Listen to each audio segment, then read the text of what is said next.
Sorry, it's very weird. Very weird. Good morning, everybody. So if I say good morning a couple times, it's because I just started streaming.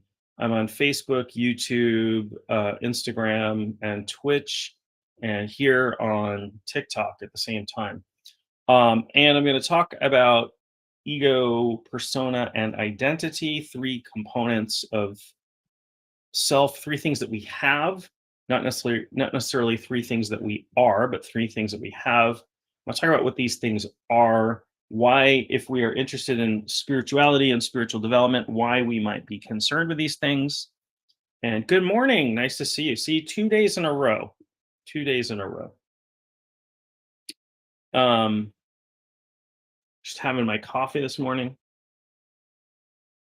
Mm, delicious. So thank you for the follows and the likes and everything else. I appreciate it. I appreciate it. Thank you. I appreciate comments. If people have questions, let me know. I will be happy to stop and answer questions or chat with y'all at the same time. I am sorry, that almost looks obscene, but that's my thumb. Sorry about that. Woof. Good morning. Good morning. Nice to see you. Nice to see you. So I could not get once again, I could not get TikTok working through this. So I have my phone here. I'm going to try to do simultaneous. We'll see if my mental capacity can handle streaming on two devices at the same time. We'll see. So far, my internet's holding up. I have fast internet and I'm right next to my router, so should be okay. Um, but happy Thursday, everybody. This morning, I'm going to break down ego, persona, and identity. I'm going to talk about why do we care about these things? Or should we care about these things? Maybe you don't care about them. That's fine. I do. um, because these are three things that we sometimes identify as. We think we have an ego, and sometimes we think we're our ego, or we have personas, and I'll talk about what all of these things are. Sometimes we think we're a personas, and we have an identity, right? Or identities. We might have multiple identities. Hopefully, we don't have dissociative identity disorder, but even if you do, welcome. Um, but we have identities, and sometimes we think that that's who we are. And so the task for us as people exploring our spirituality, and I'm assuming if you're on here, you're either thumbing through your phone or you're interested in talking about spirituality and thinking about spirituality and that sort of thing, um, is that this is something like we want to get to the question of what am I? Who or what am I? And so one of the paths that I have taken myself in my mystical spiritual practice is to examine what I am not and start to disidentify with that which I am not, right? Starts pretty simple, right? Am I my car? Some people strongly identify with their car. I'm a Chevy person. I'm a Ford person. I took a picture of a car. I was at the grocery store the other day. It was a Chevy. I have the Chevy logo, and the license plate said Ford. So the Chevy logo, and underneath that said Ford. And I just thought that was hilarious. I took a picture, shared it on social media. It was great. Um, Little bit of a joking identity crisis there. So let's talk about these things. Let's talk about ego, identity. I'm gonna see if there's anybody on here who wants me to invite them in. And I would also I got to figure out. I'd like to have some guests on the live stream, and I can do that. Um, so we'll just flip through. We'll just invite a few people. Maybe get a few more people on here. Um, so let's start out with ego. Let's talk about what ego is. People undoubtedly have heard that word. We use a term that guy's got a big ego. Look, check out the ego on him, right? When we say somebody's got a big ego, it is usually we're talking about an inflated sense of self-importance. And there's a hint there as to what the actual ego is. Now, I'm not going to talk about the Freudian definition of ego, but what we would view from a, or what I would view from a spiritual perspective, is the ego. And it's really simple. The ego is a collection of beliefs and stories about who you are, that you hold about who you are, right? I have a bunch of stories about who I am. I grew up in Maine.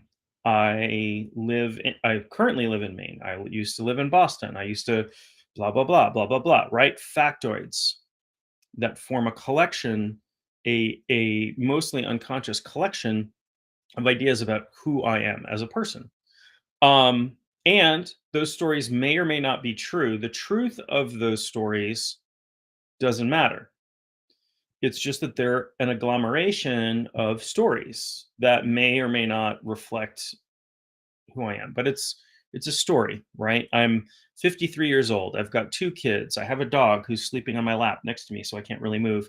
They might get trapped by their dog sometimes or by their cat. I get both. I get both. I usually have like one here, one there. Oh, for whatever reason, I did not go live on. Let's see if I can. Want to go live on Facebook as well, and I didn't. All right, all right. Thought I was. Apparently, I'm not live on Facebook this morning. That's really weird. Think I am now.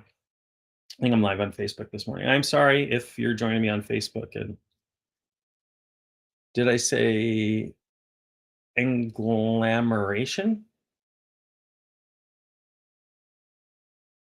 I'm not sure what that word is. I hope I didn't say that word. I don't know what it is. um, so I'm talking about ego, right? And ego is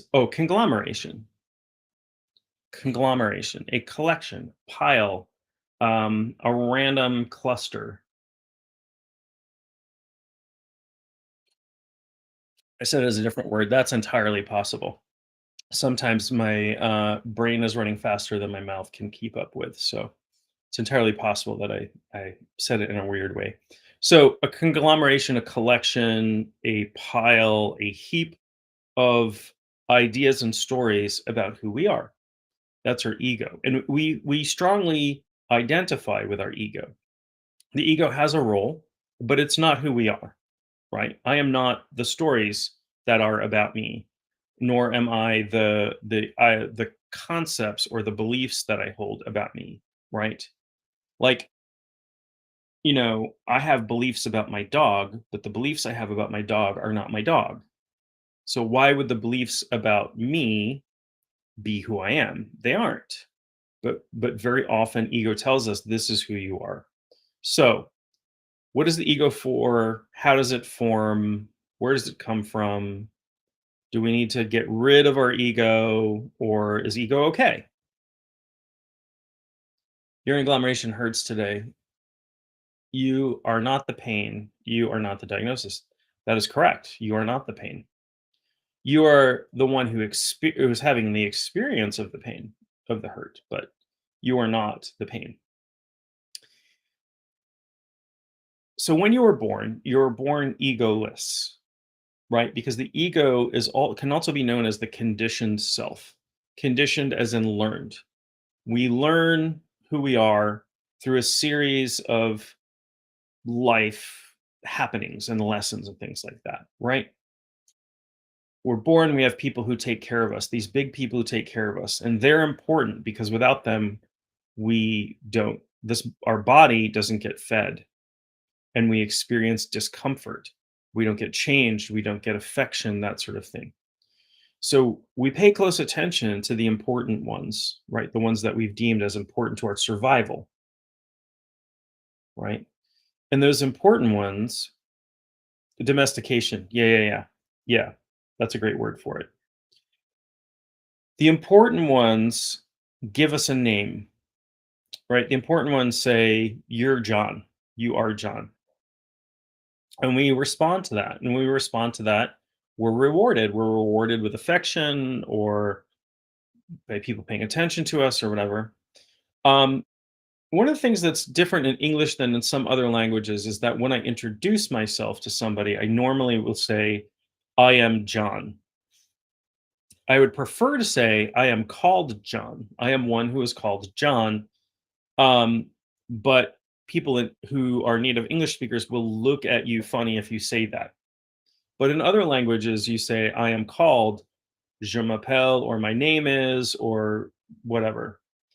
But that's not the normal in English amongst native English speakers. So, just have a little sip of coffee here, folks. Keep my brain operating correctly. So, we also strongly identify with the body because this is how we sense what we perceive as the external world. This is how most of our stimulus comes to us. It comes to us from the physical world. We have physical senses. Most of our sense organs are located towards the center of our body, and most of them are located in our head, right? Eyes, ears, nose, tongue, taste buds, right? Now we have nerves that cover our whole body, which we can feel things, but a lot of our senses, a lot of things that we make sense of the world with are up here in our head and towards the center of our body. So we learn to very strongly identify with the body. Now, even as a child, I thought this was really weird. And I remember, having relatives pass away and their bodies were buried in the cemetery, and people would say, "This is where Aunt Lucy is." And I'm like, "Aunt Lucy? Doesn't Aunt Lucy have an undying spirit, a soul? You don't think Aunt Lucy's in heaven?" Well, that's where we buried her, not buried her remains, not buried her body. I always thought that was weird as a child, but as I thought about it as an adult, it's because we are so closely identified with the body. We are occupying a body. We have a body. You wrote a social narrative to speak about self from your Tism sisters. You needed it for yourself. Interesting. I would like to know more about that. So we have a body. You cannot be what you have, right? If I am this body, this isn't the same body I had 2 years ago, or 10 years ago, or 30 years ago, or 50 years ago. This body is completely different. But I have this continuation of existence, this sense of beingness that's behind that. And one of the meditation practices that I do teaches it's about ego disentanglement, but it works on that havingness is not beingness. You have a body, you are not your body.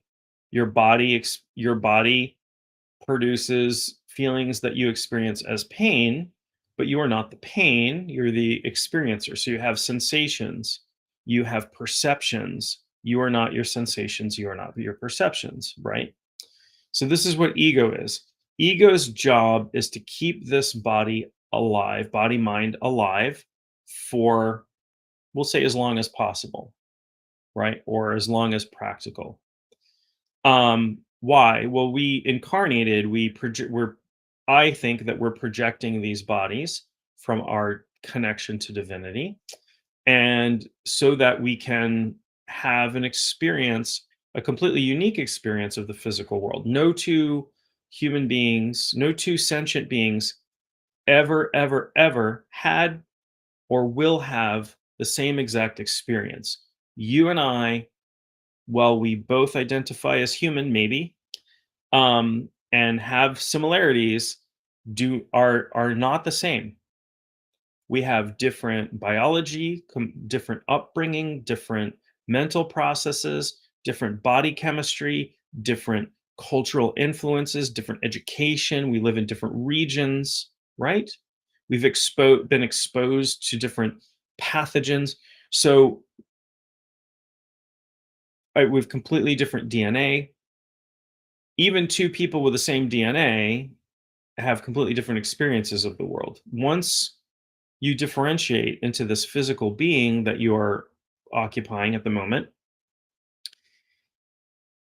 and experiencing this world through this physical being, you have completely differentiated from source. So one of the things ego tells you is, in order to keep this body and mind alive, we have to think that it's incredibly important, right? Important things are protected. Important things are safe, right? If you have kings and queens and presidents, we give them bodyguards and bulletproof cars and private jets and all of that stuff because they're important.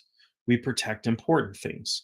And so the ego's role is to, one, help you be this differentiated individual for this lifetime, and two, to keep this life going by caring about it, by caring about the body and the mind.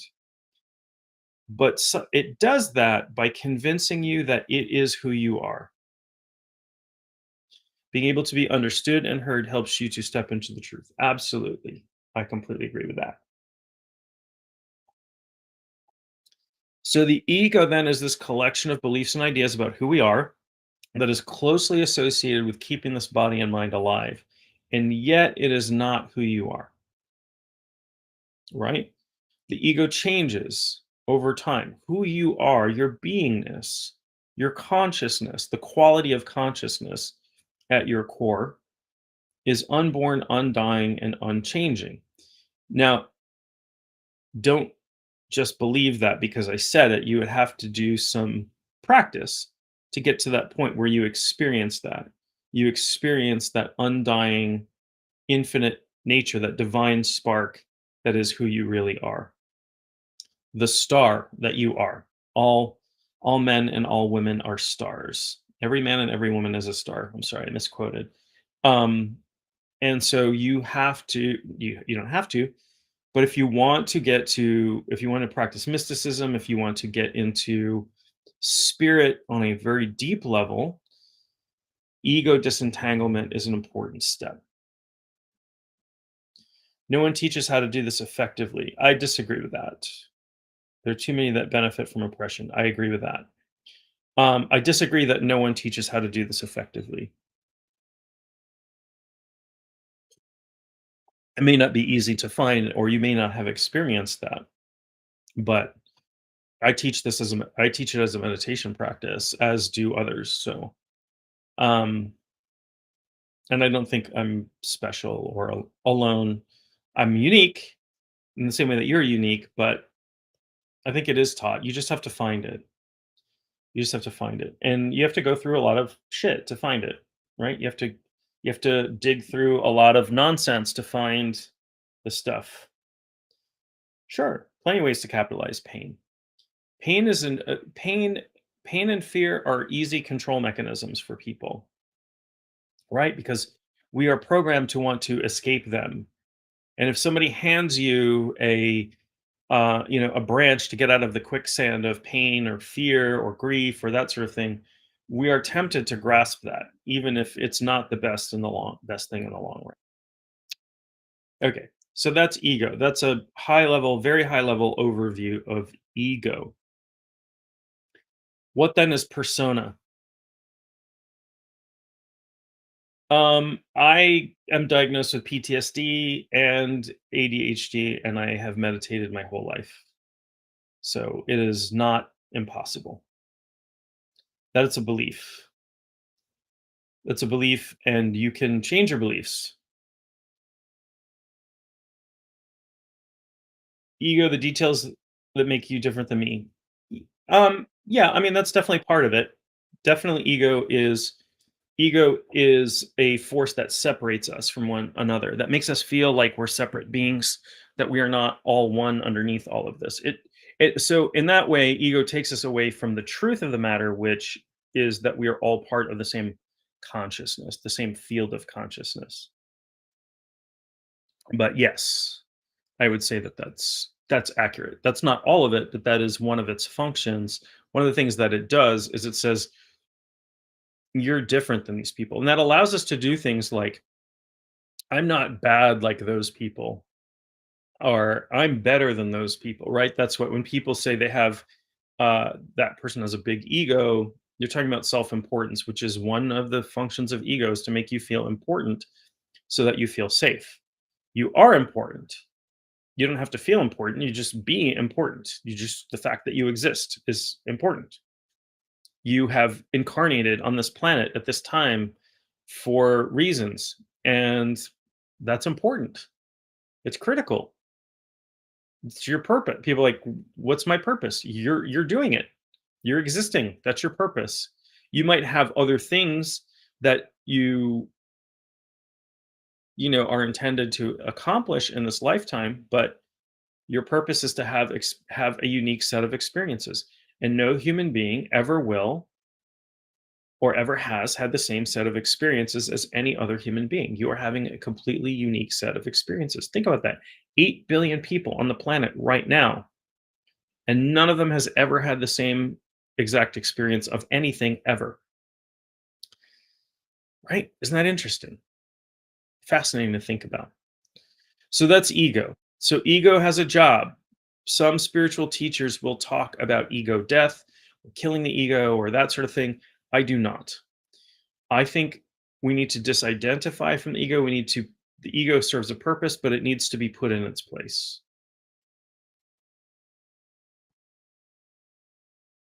With working with hundreds of tiny humans, meditation can cause great pain to the 20%. I'm not sure I completely understand that, but um, if meditation is causing pain, I would probably say then don't do it or find a different way to do it. But there is PTSD, there's trauma informed meditation teachers out there, trauma informed yoga teachers. There are lots of ways to approach it, probably infinite ways to approach it. So, sure, I don't disagree with it. There are many ways. I was just speaking of one thing. Meditation happens to be part of my path. It's not the entirety of my path, but it has been an important companion for me for my entire life. And I will say that I am diagnosed with PTSD and ADHD. So people say I can't meditate because I have ADHD. Not true. It's not true. You tried and it was difficult and you gave up, but it's not true that you can't. I'm not saying you have to. I'm not saying I recommend it for you. I'm just saying the idea that I can't is not true.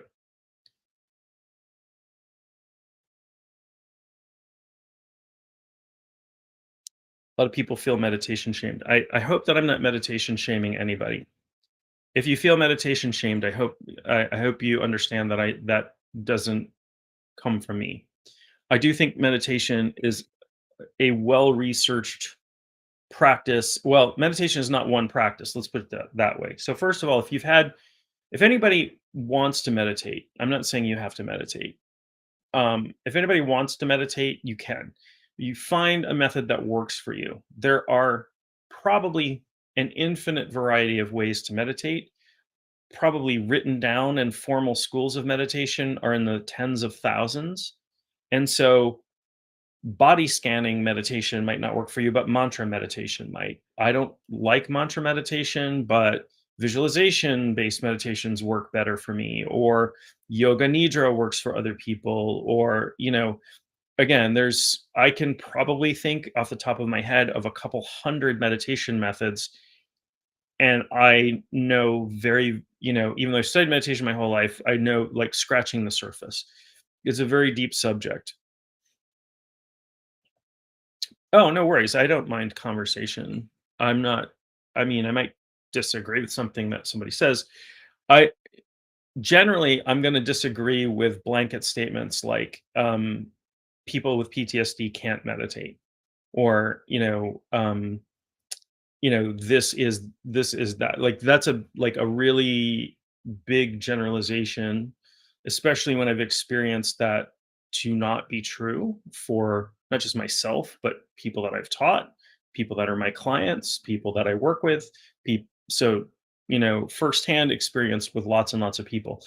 I was When I was in college, I was studying tantric Buddhism with a teacher, and he had everyone like write an essay about their life. something like that, and send it in. It was part of the practice.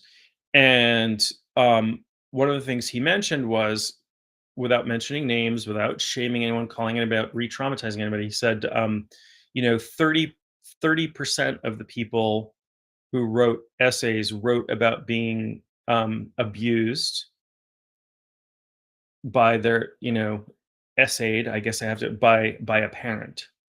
30%. And so those are only the people that are mentioning it. There were probably a higher percentage that weren't mentioning it. And so there were a lot of traumatized people in the room. Everyone was meditating together. So the idea that people with trauma can't meditate, I think, is a false one. I'm not saying people with trauma have to meditate. If you have a problem with meditation, for some reason a particular form of meditation is causing pain for you, you don't have to do it. Nobody's saying you have to do it. I don't want to meditation shame anybody, but I don't want to take statements like you can't meditate if you have trauma or if PTSD. It's too painful to meditate if you have PTSD. Untrue. Untrue in my own, like, I'll tell you right now, completely untrue in my own life.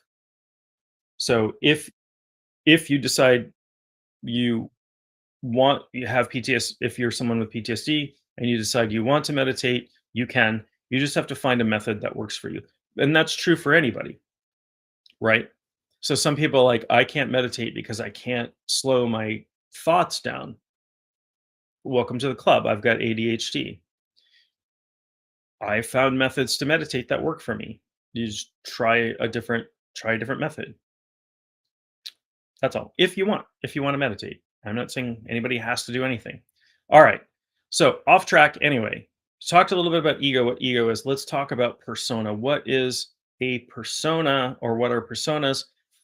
The word persona comes from the masks that were worn in Greek and Roman theater, right? And so back in the day, the amphitheaters, that sort of thing, the actors on stage wore masks to, instead of, like, today they would put on makeup or whatever. Sometimes there's still masks used in theater, right? That's why you have, like, the classical comedy tragedy masks of theater. Masks are strongly associated with theater, but the word for that in, I think, probably Latin is persona. Probably something very similar in Greek. Persona. So personas are the sort of mini personalities, that the sort of mini people that we put on, that we wear, that are public facing, that people will say, this is John, this is so and so, this is so and so, right? And our personas are also not who we are. And we probably, most of us, have many personas. They're not complete identities. I'm not, but some people have different identities as well. And let's talk about identities in a minute. But I'm not like, you know, uh, I am this persona right now, which is teaching on social media, John. Um, when I get off of here, you'll have to take my word for this. I don't become a woman all of a sudden, right? Now, some people might. I'm not, again, no criticism, no judgment whatsoever, but that's not, it doesn't have to be to that extent, right? I'm not actually putting on a mask, but um, if I am out with my friends, I don't have my teaching persona on. Nobody wants to sit there at a restaurant having dinner with me, I think, amongst my friends, while I lecture about spirituality or go into shamanism or talk about meditation. Maybe it depends on the friend group, right? Um, but so I wear a different persona, and I'm going to be joking more, and I'm going to be more gregarious.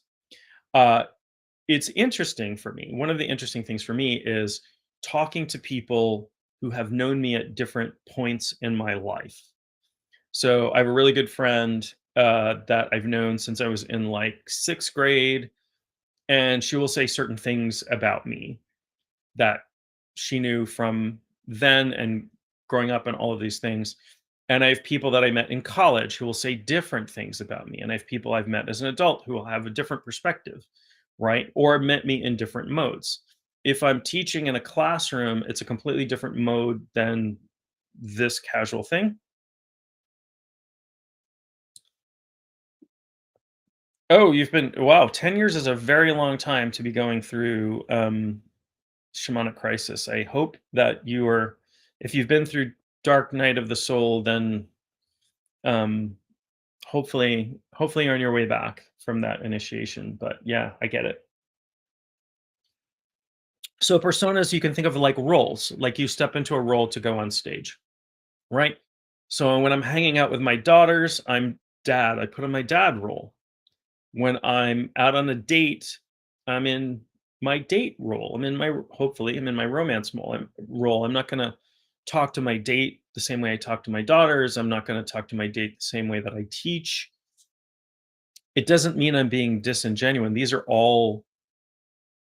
These are just shifts in the role that I'm being role adaptive. I'm not being untrue to myself. I'm not going, some people might sacrifice their values even when they're in different situations. Stuff is really situational for human beings sometimes. Right? Some people are very sticklers for these are my rules, and they're very inflexible in their rule system. No judgment whether you are or you aren't. Nothing I'm saying here is about judgment. This is just about learning these different terminologies and how to approach them, that sort of thing, right? But so we can get like locked into a persona. So my friend who I've known since I was like 12, um, had some conversations recently, and she's like, "You're the most confident person I know." Interesting, interesting.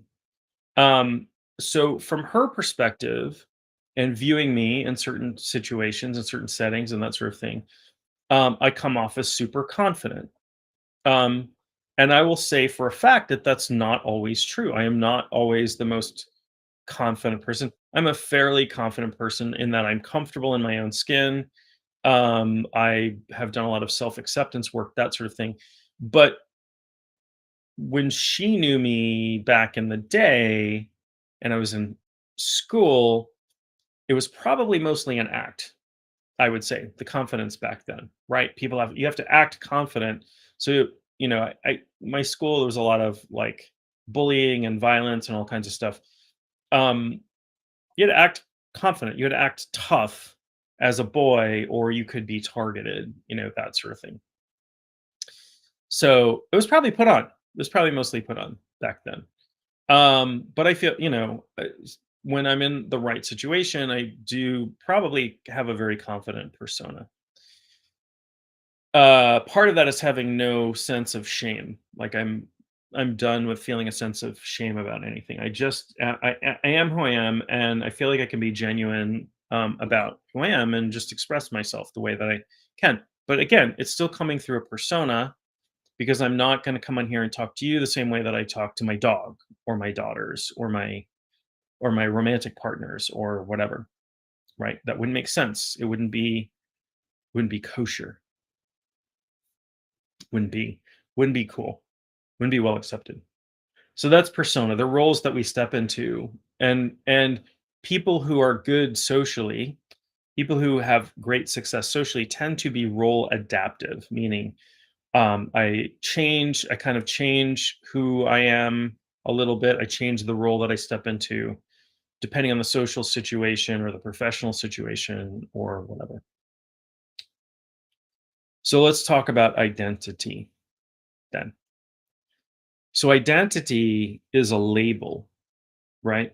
Identity are is a label or labels that we have, right? If somebody says, "Let me see your ID," that is your identity. It is a stand-in for this human being, right? In most cases, I take out my driver's license or my passport. That is my ID, is my identification, right? Which is a nominalization of, you know, but it is a thing where I show. And so what is our identity? These are a collection of labels that are pointers to us. And again, in English, we say I am John. We don't usually say I am called John or I am named John because people would look at us funny. That is not usually how native English speakers refer to themselves. Although is true in other languages. In French, je m'appelle, right? I call myself John, is what I would say. But in English, we say I am. So we have a stronger bond with that piece of our identity. So again, ego is a collection of beliefs and ideas and stories about who we are. Persona are roles that we step into, usually in certain social circumstances, and identity are labels that point at us, right? It's sort of like if you have a fire extinguisher on the wall, right? And then there's a label above that that says fire extinguisher with an arrow pointing down to identify not just that it's a fire extinguisher, but where it is. The label is not the fire extinguisher. But so often we identify with our labels, right? Again, so ego and these three ideas are all very closely tied together. So I have these beliefs about who I am. That's ego, and ego is also me I believing that I am my identity, that I am this person. Person is a label, right? Named John. John is a label. I'm 53 years old is a label. I live in Maine in the US. It's a pointer. These are pointers. Maine is a name of a place that we could find on a map and agree to, right? And that sort of helps people hone in on who I am, but it's not the essence of who I am. So why do we care about all of these things? Why do we care? Well, maybe you don't, and that's okay. Why do I care about these things? And maybe you care about these things. Um, because getting to the truth of who we are is an important aspect of most spiritual traditions. Know thyself, right? The kingdom of heaven is within you.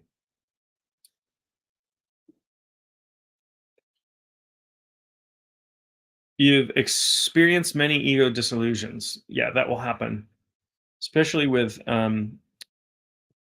especially if you're going through shamanic initiation. Your ego will start to bubble and fizz and dissolve, not completely, but I think it's important. Many mystical traditions think it's important. Many spiritual pathways think it's important to get to who you really are. So the Indian saint Sri Ramana Maharshi um, was well known for his practice of just constantly asking, "What am I? What am I? What am I?" That was almost the entirety of his practice, and people flocked to sit with him. And I'm sure he spoke a little bit or whatever, but he gave up.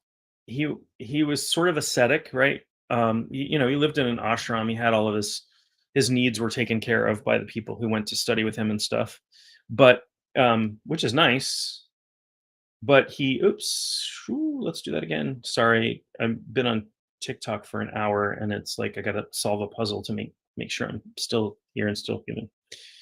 Um, but this is a practice. This inquiry is one practice. So if you don't like meditation, you can practice inquiry. And inquiry, I combine inquiry with my meditation practice. The idea of inquiry, in the spiritual sense of inquiry, is not to get a verbal answer to a question. It is to ask something to generate an experience, right? So, for example, asking the question, "What am I? What am I?" And over time, you start to have that ego disillusion, that disentanglement from the ego. You realize, I'm not this. I'm not this. I'm not that. I'm not this. In Zen, they would use a koan, they would use a riddle to break up the thinking, right? Our thinking gets, as we become adults, and our brains fully form and all of these things, our thinking becomes very rigid. If you've ever, um, I've had occasion to spend time with a 4-year-old quite a bit recently, and it's absolutely magical the way he plays. My daughter had a little bucket of toys she brought down for him to play with, and he goes, "You're this one, and you're this one. There's this one, this one," and he's making up these complex stories and backstories for all of the things, and this is that, and this is that, and this is that, and it's this great flexibility, this great creativity. And I remember we went over the summer, we took him to the beach and we took him swimming. And he's like, I am a water elemental. And he was like skipping around, and he'd go like to some other kids and he'd go, Hi, what's your name? And they were like, Oh, my name's Jim, or, whatever. And he'd go, My name is water elemental. And he'd go off and he would just take on this. Yeah, he was pretending, but he would take on this other identity. He had this whole flexibility and just joy of whatever. Um, and it was amazing. We took him to a kite festival on the beach, and then afterwards we went out to lunch, and he got his dessert was an ice cream sandwich, and he was just holding this ice cream sandwich like it was a precious jewel. And he just looked up and he said, "This is the best day of my life," and it made my heart just warm, right? um that joy, that flexibility, we start to lose that as we get older, as we become adults. And so it locks us into our identity and our personas and our ego, and we think of them as who we are. But it can be useful to start to shake that up. And this is something I was talking about the other day, about temporarily adopting new paradigms, new ways of thinking, new belief systems, temporarily, just to check them out. Right. If a tree falls, so yeah, if a tree falls in the forest, is there any, does it make a sound? And nobody's there to hear it. Also, what is the sound of one hand clapping? They're not meant to be intellectually figured out. They're meant to be pondered and start to break up the rigid structure of the mind, and so that um, we can be free of those bonds. Rigid belief systems are bondage, right? And I know, there was somebody on here, I don't know if you're still on here, but there's somebody on here earlier basically saying like people with PTSD can't meditate. And I'm like, well, that's a pretty extreme belief. It also doesn't feel like it's really true to me. Like that belief, as somebody diagnosed with PTSD who's meditated my whole life and used spiritual techniques to heal from that, I don't think that that's true. This is somebody who's said, probably, I don't know. And this is a trap that we all fall into sometimes. My experience is everybody else's experience. My experience is everybody else's experience. I was on a message board the other day. Somebody was talking about polyamory, I believe, or at least ethical non-monogamy, right? And this was a person who's polyamorous. And they were saying, like, somebody told me that anybody who believes or practices polyamory is mentally unstable. And like, first of all, not true. But second of all, the idea that anybody who does not believe as I do is pathologically unwell is an indefensible position. It is an indefensible position to take, that if you don't believe and act and live the way that I do, then there is something wrong with you. Incredibly problematic for so many reasons, right? Incredibly problematic. Eh, eh, so again, like, I'm not, like, I meditate, and I'm not saying everybody needs to meditate. I think it's a very beneficial practice. It would be beneficial for most people, probably not all. I'm not prescribing a thing, right? And I'm not going to say, I meditate, so anybody who doesn't meditate is crazy or dumb or inferior or anything like that. That's ridiculous. People are living different lives. So, anyway, I need to jump off a little bit early today. But I did want to go through ego, persona, identity, sort of define them, talk about why they are important. If you missed part of this and want to go back, you can find it on my YouTube channel. It'll be, in the next, who knows, very short period of time, YouTube will have processed this into a recording. Also, my Facebook page, that sort of thing. So if you want to catch the recording, if you want to go back, if you missed anything. Um, so we talked about all these things, talked about what they are, and talked about why I think it's important to understand what they are so that they can be put in their proper place and um, used to further our spiritual intentions. Anyway, my love.